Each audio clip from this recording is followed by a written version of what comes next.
దేవుని యొక్క వాక్యాన్ని ఎలా వినాలని దేవుని వాక్యం చెబుతుంది అంటే, సామెతల గ్రంథం 8వ అధ్యాయము 34వ వచనములో దేవుని యొక్క వాక్యాన్ని ఎలా వినాలో, ఎంత ఆసక్తి ఉండాలో దేవుని యొక్క లేఖనాలు ఏమని సెలవిస్తున్నాయి అంటే, సామెతల గ్రంథం 8వ అధ్యాయము 34వ చరణాన్ని మనం ఒకసారి జ్ఞాపకం చేసుకోండి. 34వ వచనాన్ని, 8వ అధ్యాయము 34వ వచనాన్ని మనం జ్ఞాపకం చేసుకుంటే,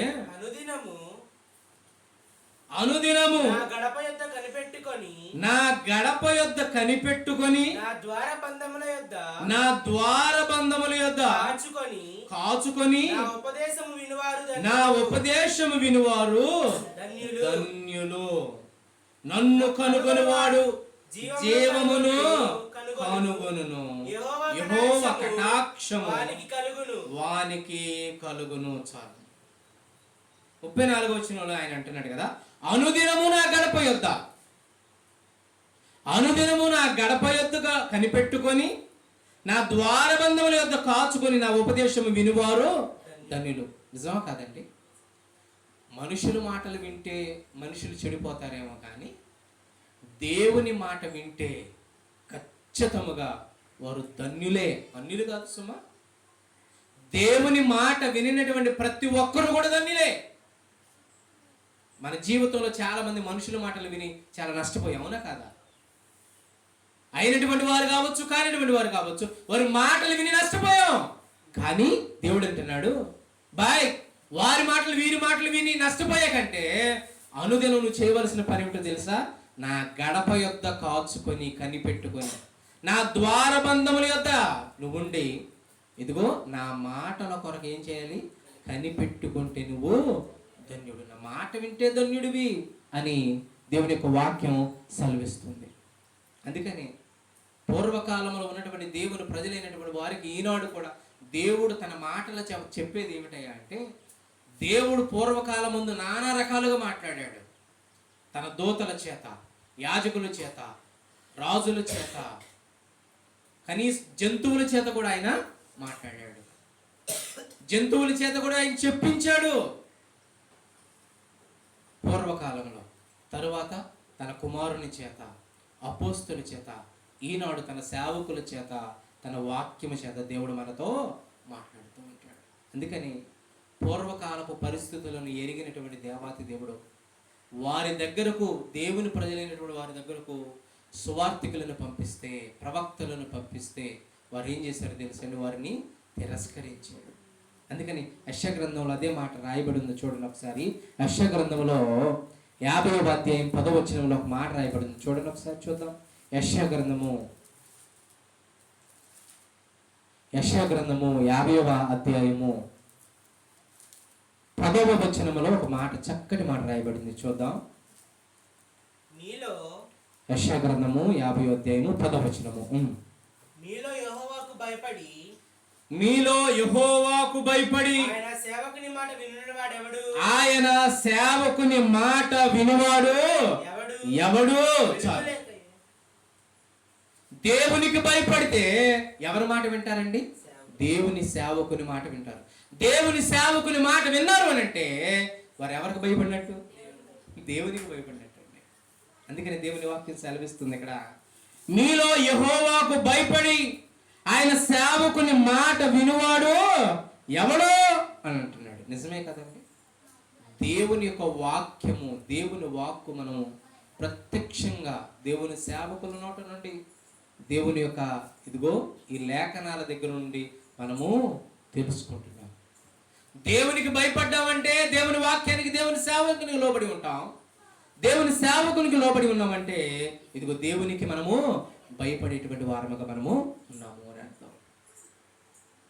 అందుకని మరొక మాట ఇదే యెషయా గ్రంథంలో 66వ అధ్యాయము 4వ వచనంలో కూడా మరొక మాట చదువుకుందాం. ఒక చక్కటి మాట రాసి ఉంచాడు ఆయన. 66వ అధ్యాయము 4వ వచనంలో కూడా, నేను పిలిచినప్పుడు 4వ వచనము, నేను పిలిచినప్పుడు ఉత్తరమిచ్చువాడు ఒకడును లేకపోయాను, నేను మాట్లాడినప్పుడు వినువాడు ఒకడును లేకపోయాను. దేవునికి వాక్యం సెలవిస్తుంది, దేవుడు మనుషులతో మాట్లాడేటప్పుడు కూడా కనీసం ఉత్తరం ఇచ్చిన వాడు ఒకడు లేడంట, వినేవాడు కూడా ఎవడో లేడంట. ఎందుకంటే దేవుని దృష్టికి ఏది అసహ్యమో, దేవుని దృష్టికి ఏది చెడ్డదో వానిని చేస్తున్నారు తప్పితే, వారిని వింటున్నారు తప్పితే, దేవుని యొక్క వాక్యాన్ని వినేటువంటి వాడు కానీ, దేవుని యొక్క వాక్యాన్ని వారు ఆచరించేటువంటి వారుగా కానీ ఎవరు లేరంట. కింద వచ్చిన ఆయన చెబుతున్నాడు, నా దృష్టికి చెడ్డదైన దానిని చేసిరి, నాకిష్టము కాని దానిని కోరుకొనిరి, కావున నేను వారిని మోసములో ముంచెదను, వారు భయపడి వాటిని వారి మీదకి రప్పించదను. ఎవరండి వీళ్ళు? ఎవరు వీరు?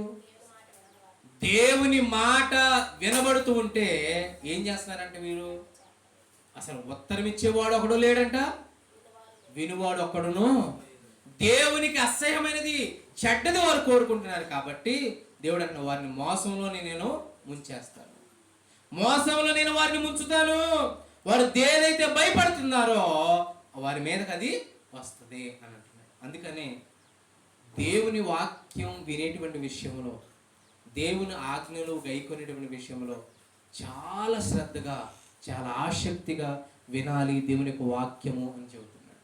అందుకని యేస్కేలు భక్తుడి ద్వారా కూడా చెబుతున్నాడు, అబ్బాయి నువ్వు వెళ్ళు, ప్రకటించు, వినేవాడు వింటాడు, విననల్లవాడు విననలేకపోతాడు. యేసు ప్రభు వారు నూతన నిబంధనలు, యేసు ప్రభు వారు కూడా శిష్యుని పిలిచి అంటున్నాడు, అబ్బాయి మీరు వెళ్ళి సువార్త ప్రకటించండి, విన్నారా రక్షణ పొందుతారు, వినలేదా ఇదిగో మీ కాలి ధూళి అక్కడ దులిపేశారండి, రేపు పొద్దున సాక్ష్యార్థమై ఇదిగో అక్కడ దులిపిరండి. వినినటువంటి వాడు రక్షింపబడతాడు, విననటువంటి వాడు. నోవాహు జలప్రళయములో ఎన్ని సంవత్సరాలు ప్రకటించాడండి? 120 సంవత్సరాలు ప్రకటించాడు. ఏమని? అయ్యా వర్షం వస్తుంది, వర్షం వస్తుంది, జలప్రళయం వస్తుంది, దేవుడు నాకు చెప్పాడు, ఇదిగో నేను ఓడను తయారు చేస్తున్నాను, అందరూ దయచేసి రండి, ఓడలోనికి రండి అని 120 సంవత్సరాలు ప్రకటిస్తే విన్నారా లేదండి? విన్నారా? చెవులతో విన్నారా? విన్నారు, భౌతికమైనటువంటి చెవులతో విన్నారు, కానీ వారు ఏం లేదో తెలుసా, వారు మనసులోనికి పోలేదు. అందుకని ఎంతమంది రక్షింపబడ్డారు? కేవలం నోవాహు కుటుంబం మాత్రమే రక్షింపబడింది. అందుకే ఆయన అంటున్నాడు, యెహోవాకు భయపడి దేవుని సేవకుని మాట వినువాడు వాడు ధన్యుడు. దేవునికి భయపడేటువంటి వాడు. దేవుని సేవకుని మాట వినకుండా నష్టపోయినటువంటి వారు ఎక్కువ మంది ఉన్నారు. చెరలోనికి వెళ్ళిపోయినటువంటి సంఘటనలు ఎక్కువగా బైబిల్ గ్రంథంలో రాయబడి ఉన్నాయి. ఒక దేశంలో, ఒక సిరియా దేశానికి ఒక సైన్యాధిపతి ఉన్నాడు. మీకు అర్థం అవడానికి చాలా వివరంగా చెబుతాను. ఆ సిరియా దేశాన్ని అంతటికి కూడా నయమాను అనేటువంటి వాడు సైన్యాధిపతి. ఎవరక్కడ అంటే వస్తారు 10 మంది, వెళ్ళండి అంటే వెళ్తారు. ఆయనకి ఏమొచ్చిందండి? కుష్టు వ్యాధి ఉంది, ఒళ్ళంతా కూడా కుష్టు వ్యాధి ఉంది. ధనము లేదా, పనివారు లేరా, ఐశ్వర్యం లేదా, భార్యలు లేరా, బిడ్డలు లేరా, అన్నీ ఉన్నాయి, కానీ తన ఒంటికి ఏముందో తెలుసా? కుష్టు వ్యాధి ఉంది. వారింట్లో చిన్నది చెప్పింది, అయ్యా మా దేశంలో ప్రవక్త ఉన్నాడు, అతని దగ్గరికి వెళితే బాగుపడతాడు, నా యజమానుడు బాగుపడతాడని తన భార్యకి, నయమాను యొక్క భార్యకి చెబితే ఆమె వెళ్ళి చెప్పింది. గంత బొంత అంత తీసుకున్నాడు, బంగారం వెండి అంతా తీసుకొని బయలుదేరాడు. వెళ్ళి ఆ ప్రవక్త ఉన్నటువంటి ఎదురు నుంచుంటే ప్రవక్త గెహాజీతో కబురు పంపించాడు, వెళ్ళి 7 సార్లు యొర్దాను నదిలో మునిగిరమ్మని. చెవులతో విన్నాడు, కానీ ఏం చేశాడు తెలుసా?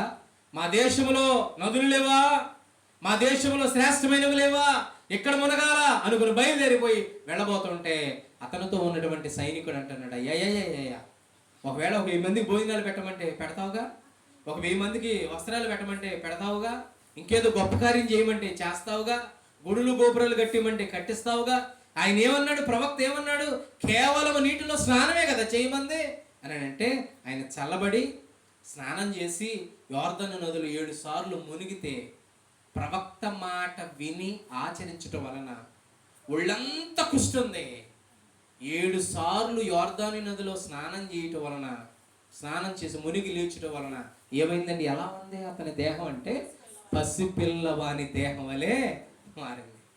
సేవకుని మాట వినకుండా అలాగే వెళ్ళిపోయాడు అనుకోండి, నయమాను సేవకుని మాట వినకుండా వెళ్ళిపోయాడు అనుకోండి, తన వ్యాధి నుండి బయటపడేటువంటి వాడా?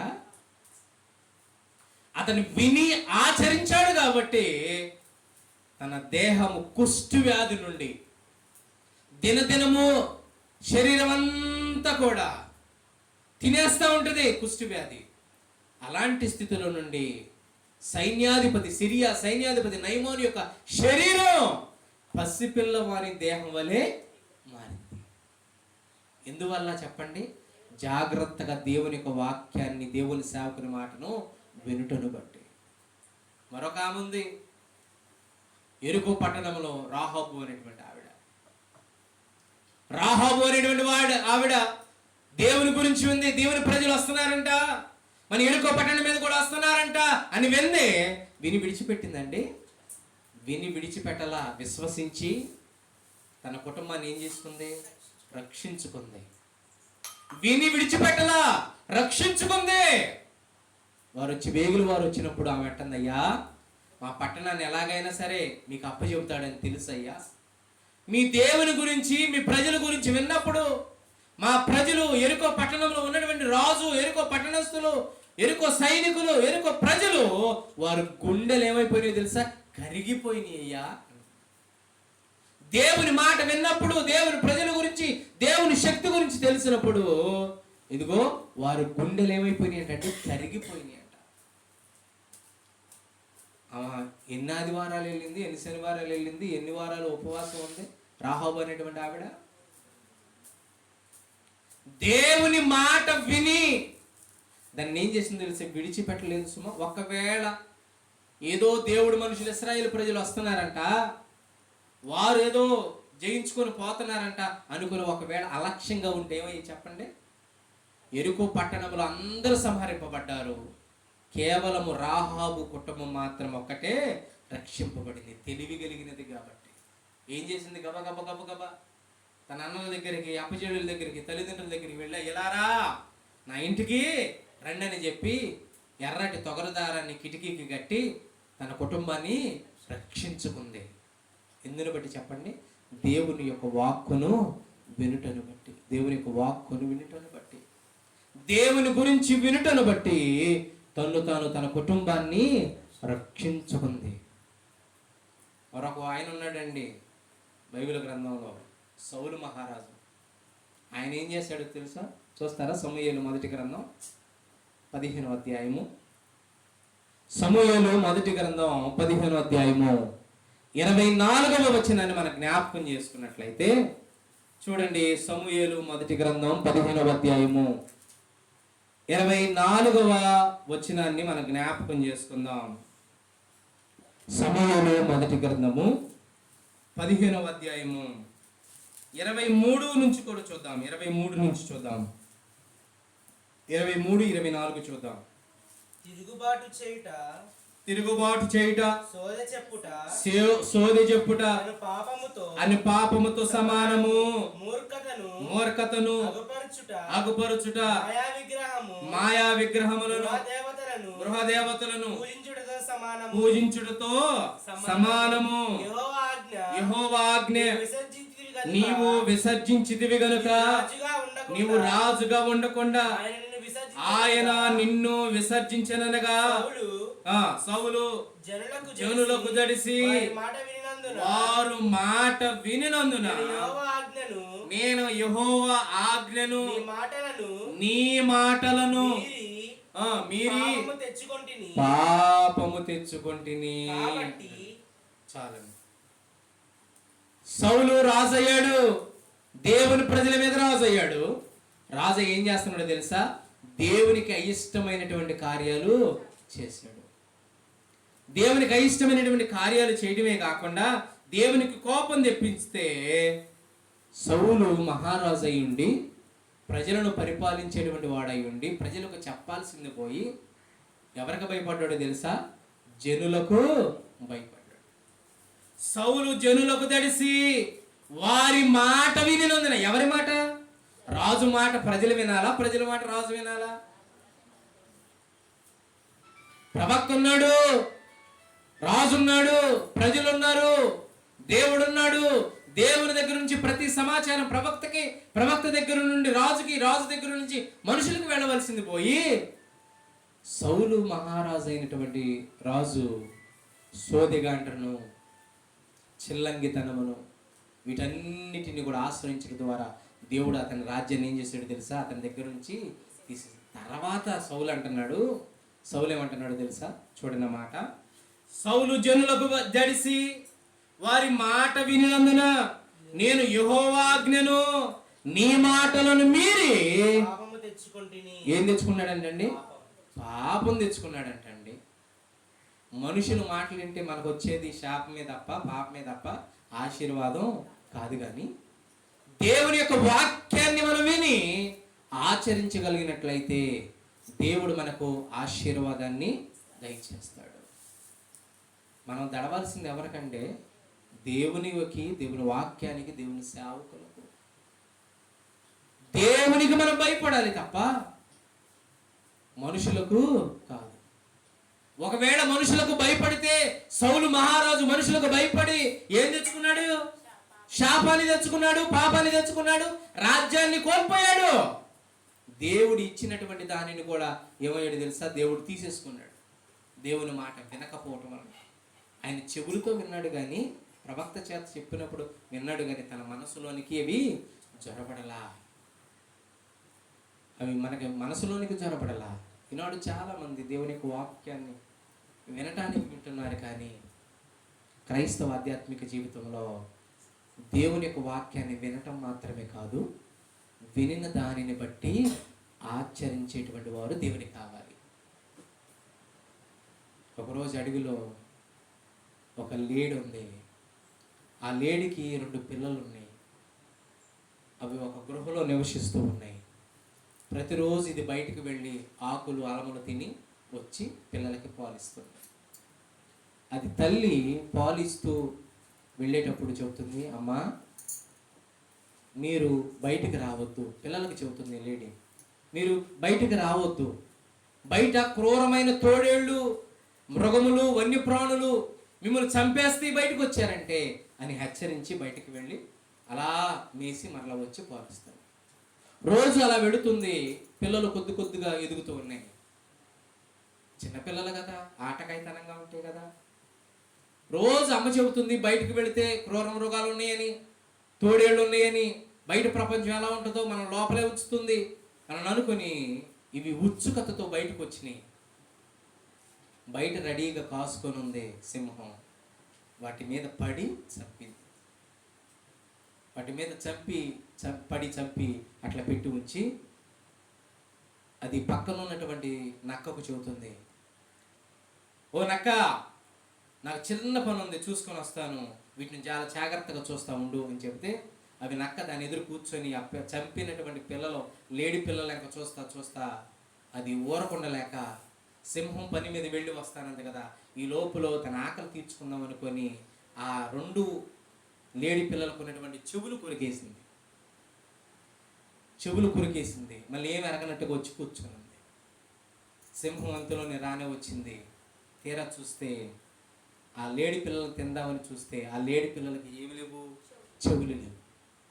చూసింది, అరే నేను వేటాడేటప్పుడు చెవులు ఉండాలి, అదేంటి చెవులు ఏమైపోయినాయి వీటికి అని అడుగుతూ పక్కన ఉన్నటువంటి కాపలా పెట్టిందని అడుగుతుంది. ఏమే నేను వెళ్ళేటప్పుడు చెవులు ఉండాలనుకుంటా అంటే లేవు లేవు లేవు లేవు లేవు లేవు అని అబద్ధం ఆడుతుంది. అంతలోనే అడుగుండా తల్లి వచ్చింది. తల్లి వచ్చి చూస్తూ ఉంది, తన పిల్లల్ని ఎదుగులాడుతుంది.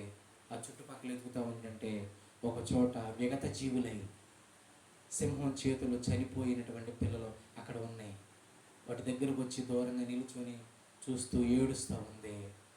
సింహం ఈ తల్లిని చూసి అడుగుతుంది, అమ్మాయి నీ పిల్లలకు చెవులు లేవా ఏంటి అని అంటే అది అంటుంది, నిజమేనయ్యా, వాటికి చెవులు లేవు.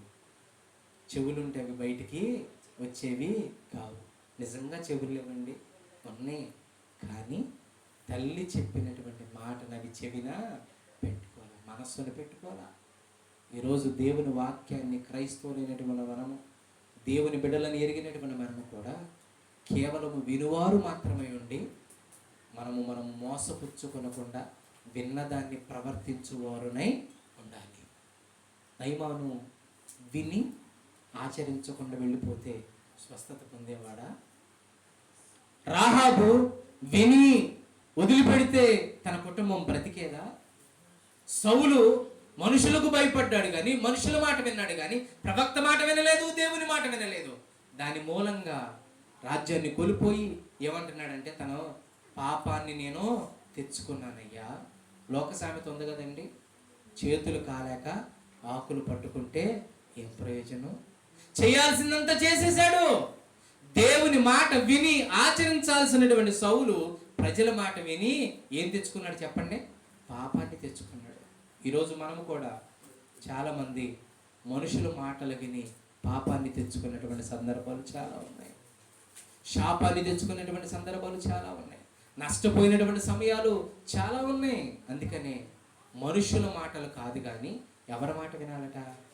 దేవుని మాట, దేవుని యొక్క ప్రవక్తల మాట, దేవుని యొక్క వాక్యాన్ని మనము వినేటువంటి వారుగా ఉండాలి. కొంతమంది వింటారంట కానీ ఏమవుతుందో తెలుసా? చదువుతారా ఆ మాట? మత్తయి శుభవార్త 13వ అధ్యాయము 22వ వచనాన్ని చూద్దాం. మత్తయి శుభవార్త 13వ అధ్యాయము 22వ వచనాన్ని మనం జ్ఞాపకం చేసుకుంటే, కొంతమంది దేవుని యొక్క వాక్యాన్ని విని కూడా ఎందుకు నష్టపోతున్నారో ఒకసారి జ్ఞాపకం చేసుకుంటే 13:22వ వచనము. ముండ్ల పొదలలో విత్తబడిన వాడు వాక్యము వినువాడే గాని ఐహిక విచారములు ధనమోహమును ఆ వాక్యమును అణిచివేయును గనక వాడు నిష్ఫలుడును. చాలు. ముండ్ల పొదలలో విత్తబడినటువంటి వాడు. ఈ ముండ్ల పొదలు అనేటువంటి విత్తబడినటువంటి వాడు ఎక్కడున్నాడంటే క్రైస్తవ సంఘంలోనే ఉన్నాడు. కానీ విత్తబడినటువంటి వాడు దేవుని వాక్యాన్ని వినటానికి బాగానే విన్నాడు. కానీ ఏమైంది తెలుసా? ఐహిక విచారములను ధనమోహములను ఆ వాక్యాన్ని ఏం చేసినాయి చెప్పండి? అణిచేసిని. ఐహిక విచారములు రేపు ఎట్లాగా, ఎల్లుండి ఎట్టాగా, వచ్చే నెల ఎట్టాగా, ఐహిక విచారములు ధనమోహమును ఆ వాక్యమును ఏం చేసినాయి తెలుసా? అణిచివేయటం వలన వాడు ఏమైపోయాడు చెప్పండి? నిష్ఫలుడైపోయాడు. త్రోవ పక్కన పడినవేమో సాతాను గడు వెతుకెళ్ళిపోయాడు. రాతి నేల పడినవి వేరు లోపలికి లేనందున ఇదిగో ఎండ వేడిమికి తాళలేక మొక్క ఏమైపోయింది? ఎండిపోయింది. కేవలము మంచి నేలన పడినటువంటి విత్తనములు మాత్రమే ఏమైపోయినాయండి? 30 60 100 ఫలించింది. ఈ ప్రత్యేకమైనటువంటి ఉదయకాల సమయంలో దేవుడు నీతో, నాతో, మనతో మాట్లాడేటువంటి ఒక ప్రత్యేకమైనటువంటి మాట ఏమిటంటే, దేవుని వాక్యాన్ని విని ఆ వాక్య ప్రకారము ప్రవర్తించేటువంటి వారముగా మనం ఉండాలి. మనం చూసాం, రాహాబు విని ఆచరించింది, అబ్రహాము విని ఆచరించాడు, మోషే విని ఒడిచిపెట్టలేదు, ఆచరించాడు. నయమాను ప్రవక్త మాట విని ఆచరించడం ద్వారా సంపూర్ణ స్వస్థత పొందాడు. ఇలాగ దేవుని యొక్క వాక్యములో అనేకమైనటువంటి సందర్భాలు చాలా ఉన్నాయి. దేవుని యొక్క వాక్యం సెలవిస్తుంది, అనుదినము నా గడప యొద్ద కాచుకొని కనిపెట్టుకొని, ద్వారబంధముల దగ్గర కనిపెట్టుకొని ఆ వాక్యాన్ని ఏం చేయాలంటే ప్రతిదినము విని నేర్చుకోవాలి అని అంటున్నాడు. ఇంకా నూతన నిబంధనలో ఆయనకు వచ్చేసరికి ఆయన ఏమంటున్నాడు? రోమీలకు రాసినటువంటి పత్రికలో 2:13 వచనంలో ఏమని మాట సెలవిస్తున్నాడు చూడండి ఒకసారి. రోమీలకు రాసినటువంటి పత్రిక 2వ అధ్యాయము 13వ వచనంలో ఏమంటున్నాడు చూడండి. 2:13 రోమీలకు రాసినటువంటి పత్రిక 2వ అధ్యాయము 13వ వచనాన్ని మనం జ్ఞాపకం చేసుకుంటే, ధర్మశాస్త్రం వినువారు దేవుని దృష్టికి దేవుని దృష్టికి నీతిమంతులు కారు నీతిమంతులు కారు గాని ధర్మశాస్త్రమును అనుసరించి ధర్మశాస్త్రమును అనుసరించు ప్రవర్తించు వారే నీతిమంతులుగా ఎంచబడుదురు. దేవునికి మహిమ కలుగును గాక. ధర్మశాస్త్రాన్ని విన్నవాళ్ళు, వాక్యం విన్నవాళ్ళు, మీటింగ్కి వెళ్ళినోళ్ళు వీళ్ళందరూ నీతిమంతులుగా తీర్చబడతారు మనుషులు అనుకుంటారు. కానీ దేవుని యొక్క వాక్యం సెలవిస్తుంది, ధర్మశాస్త్రాన్ని వింటే నీతిమంతులు ఎవరు? వాక్యాన్ని వింటే నీతిమంతులు ఎవరు? మరి ఏం చేయాలంట? విన్న వాక్యాన్ని ఆచరణలో పెట్టాలి. పిల్లలు స్కూల్కి వెళ్తారండి, ప్రతిరోజు వెళ్తారు. విని వదిలేస్తే సరిపోయిందా? ఇంటికాడ ఏం చేస్తారు? వాళ్ళు హోంవర్క్ చేస్తారు, ఎగ్జామ్స్లో రాస్తారు. విన్న దానిని మరి ఏం చేయాలంటే గై కొనాలి. దేవుని యొక్క వాక్యము కూడా వినటం మాత్రమే కాదు, కానీ చాలామంది ఫస్ట్ స్టెప్లో ఆగిపోతారు, వాక్యం వినే దగ్గరే ఆగిపోతారు. కానీ దేవుని యొక్క వాక్యం ఏమని సెలవిస్తుందని, వింటే నీతిమంతులు ఎవరో?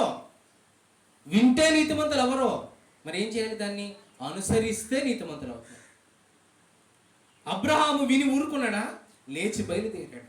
మోషే విని ఊరుకున్నాడా? లేచి బయలుదేరాడు తన ప్రజలను రక్షించడానికి.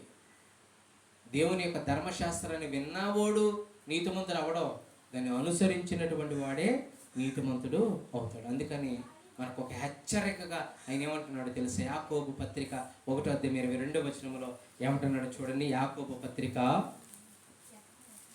1వ అధ్యాయము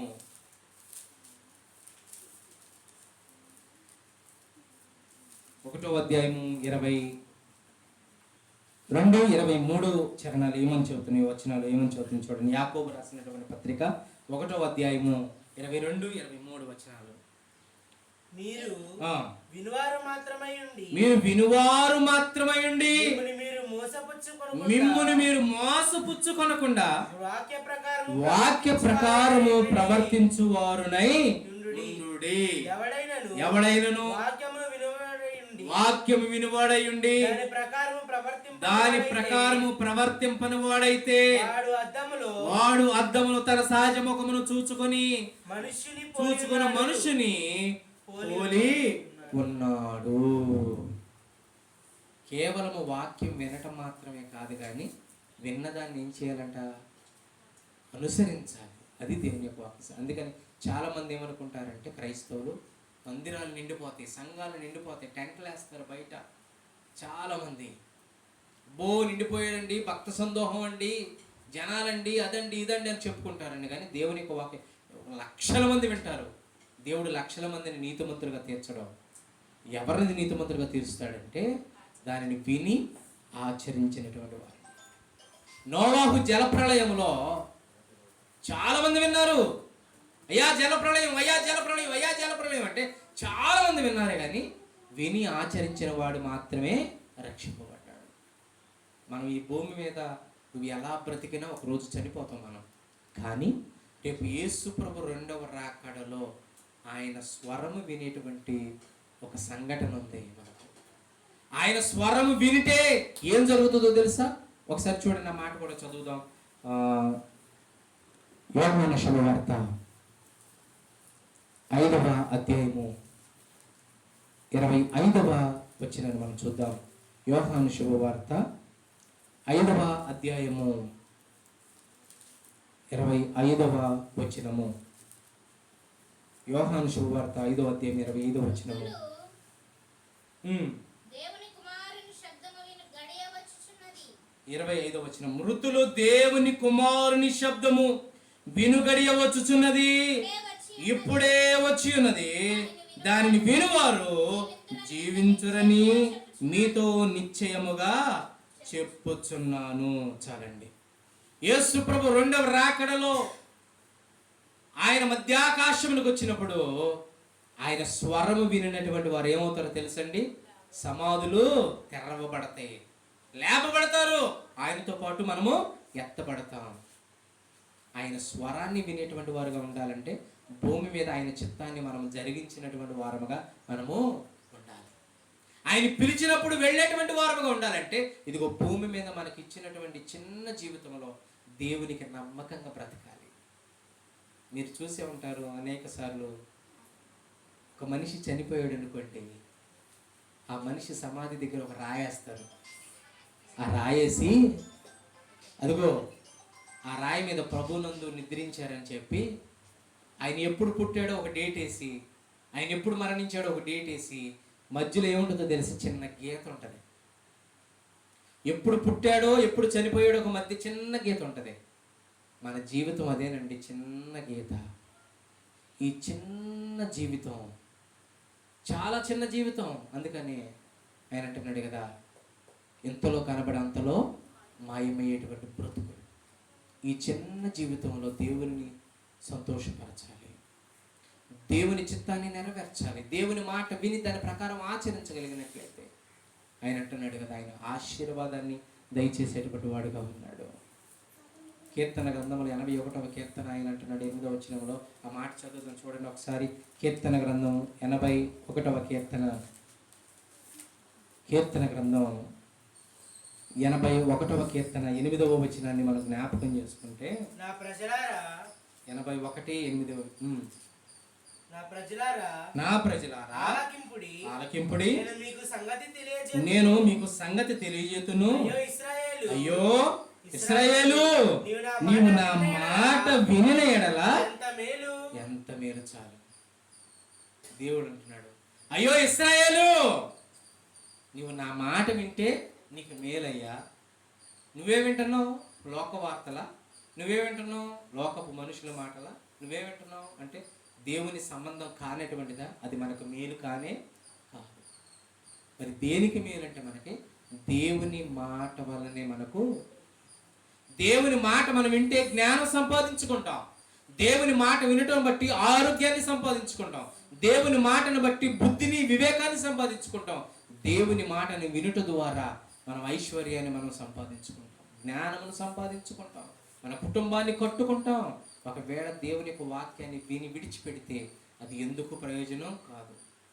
దేవుని యొక్క వాక్యాన్ని విన్నటువంటి వాళ్ళందరూ నీతిమంతులుగా తీర్చబడరు, కానీ దేవుని యొక్క వాక్యాన్ని విని దాని ప్రకారం అనుసరించు వారే నీతిమంతులుగా తీర్చబడతారు.